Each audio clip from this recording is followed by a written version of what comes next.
السلام عليكم ورحمة الله وبركاته. الحمد لله طبعا على النتيجة النهاردة.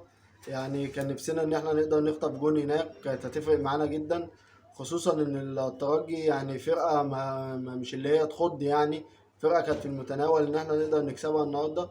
بس الحمد لله، واحنا جايين النهاردة عشان خاطر، جايين دلوقتي عشان خاطر نكسب الناس اللي توقعت صح. هم ثلاثة بس اللي توقعوا صح وعملوا الشروط، هم ثلاثة قدامكم اهو. انا كتبت اساميهم اهو في ورق: احمد امام،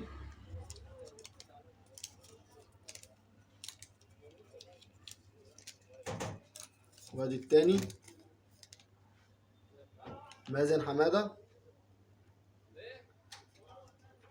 مازن حمادة، مش عارف واضحة ولا لأ، أيوة كده.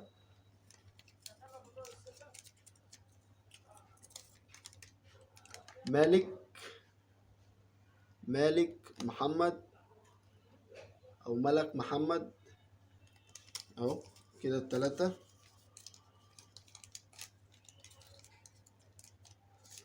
هنعمل قرعة بقى دلوقتي كده أهو قدامكم أهو، نشوف بقى من الفايز. بسم الله الرحمن الرحيم أهو قدامكم أهو. نفتح كده ونشوف بقى مين اللي كسب معانا التيشيرت النهاردة. مالك محمد أو ملك محمد. أنا هتواصل معاه دلوقتي، وهو لو شايفنا دلوقتي يتواصل معايا على الماسنجر عشان اقدر اسلمه التيشيرت ان شاء الله بكره.